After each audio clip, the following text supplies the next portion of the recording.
les chuchoteurs, du livre au cœur. Un balado de l'Association des auteurs des Laurentides.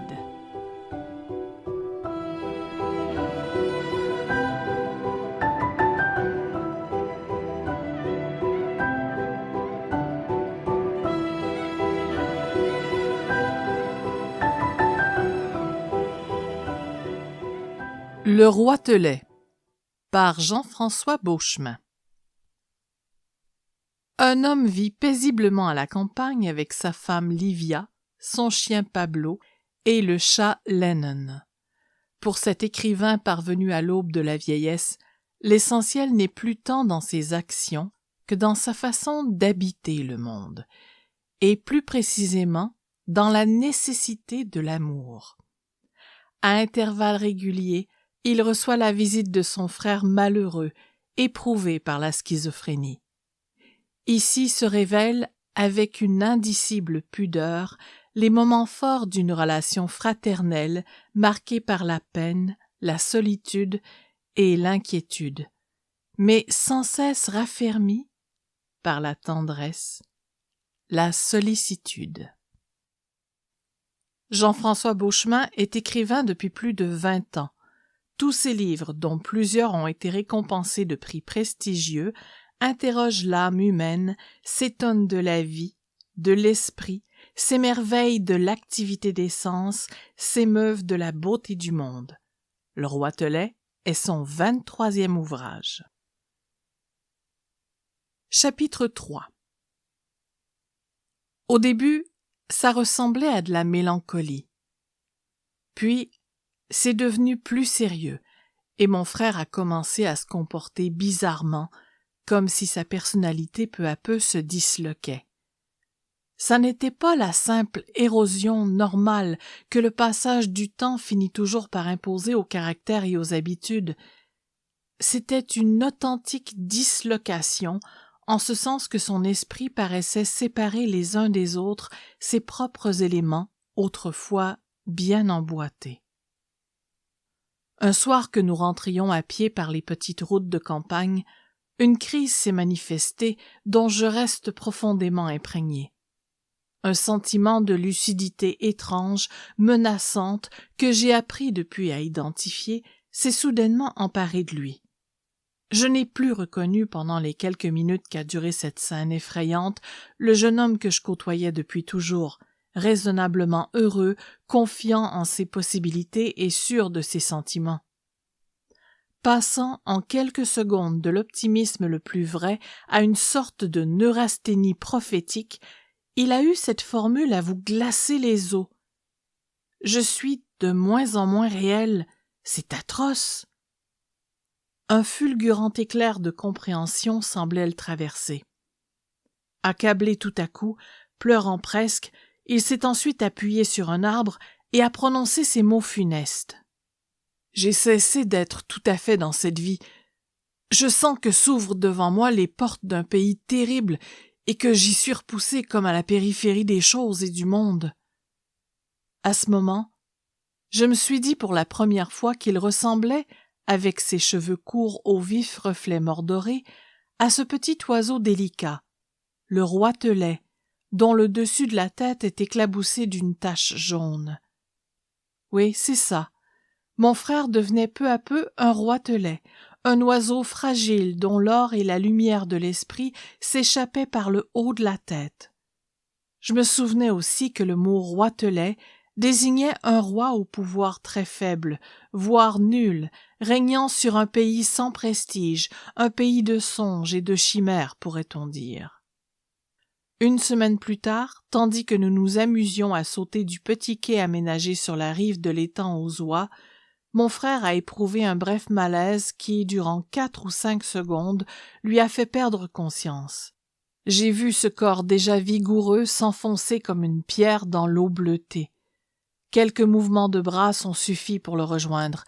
Il ne m'a pas été tellement plus difficile de l'agripper et de le ramener sain et sauf sur la plage. Mais les paroles qu'il m'a soufflées à l'oreille dès son retour à la vie consciente demeureront elles aussi à jamais inscrites sur le petit tableau noir accroché dans le fond de ma mémoire. « Pourquoi m'as-tu sauvé ?» a-t-il dit. Et c'était comme si j'avais ramené à la vie un fantôme dont les chaînes allaient teinter, désormais, dans les moindres recoins de ma vie, de ma raison et derrière chacun de mes pas. Chapitre 10. Avant-hier, un jet bleu est venu heurter violemment la vitre, puis, assommé, s'est écroulé sur le balcon. Mon frère, témoin de la scène, s'est précipité sans émotion visible, mais avec une sorte de promptitude de brancardier auprès du blessé. Peu de mots ont été prononcés par lui tandis qu'il procédait aux premiers soins. J'étais dans cette délicate entreprise de rétablissement reléguée aux fonctions de subalterne. J'exécutais de mon mieux les ordres. « Éloigne le chien. Trouve-moi un morceau de tissu pour le pansement.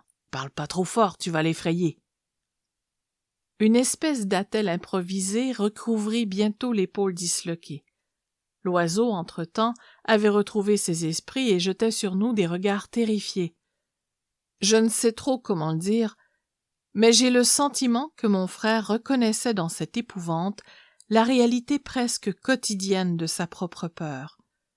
Je l'ai vu ensuite glisser avec d'infinies précautions le petit accidenté au creux de ses mains, entrer dans la maison à pas mesurés, puis l'installer dans le vieux compotier de porcelaine. La convalescence a duré 2 jours, au cours desquels mon frère a tenu à rester au chevet de son protégé. Le matelas gonflable, retrouvé au grenier par Livia, avait été installé par elle entre la table et le vaisselier et recouvert de draps et de couvertures. Une touchante connivence parut s'établir entre l'oiseau et son sauveur, comme si ces 2 âmes perdues, collaborant l'une avec l'autre, cherchaient ensemble à comprendre quelque chose qui leur échappait. Quoi qu'il en soit, le mélange de lait et de noix concassées versé au compte-gouttes dans le bec fit à la longue son travail. Vers les 5 heures ce soir, la subtile mécanique de l'aile était à nouveau fonctionnelle. Au moment de la remise en liberté, et tandis que nous observions le bel oiseau bleu s'éloigner au-dessus des arbres, j'ai vu pour la première fois depuis des années sur le visage de mon frère se dessiner un sourire. Chapitre 22. L'étymologie, qui raconte l'histoire des mots, est une science passionnante. Elle révèle en définitive leur âme un peu comme Dieu quand il a soufflé dans les narines d'Adam pour donner au corps sa force vitale. Le mot schizophrénie, formé à partir du grec schizène, fendre, et phrène, esprit, ne pourrait mieux illustrer le coup de hache qui un jour a fait voler en éclats l'existence de mon frère et ouvert en lui une brèche impossible à refermer. Je tente comme je peux de me glisser avec lui dans cette ouverture, mais n'y parviens jamais qu'à moitié. Les épaisses ténèbres que j'y rencontre m'empêchent de me mouvoir librement et me forcent à rebrousser chemin. Hier soir, tandis qu'il marchait à mes côtés dans la campagne, mon frère, comme devinant ma pensée, m'a dit ces choses troublantes. On dirait que Dieu, après avoir visité ma vie, en est reparti en éteignant la lumière. C'est en vain que je l'appelle et le prie d'y rétablir l'éclairage. Puis, montrant du doigt les champs environnants, « Regarde un peu ces lucioles. Elles clignotent dans la nuit pour se reconnaître entre elles. Mais moi, je ne suis la lampe de personne. » Il était tard lorsque je suis rentré à la maison. Livia m'attendait sur le sofa, un livre à la main. « De qui suis-je la lampe ?» lui ai-je demandé un peu abattu, en m'assoyant près d'elle. « De personne, j'en ai bien peur, » me murmura-t-elle à l'oreille. Puis, posant doucement sa main sur mon cœur, « Mais veille à ne pas laisser mourir le feu qui brûle ici. »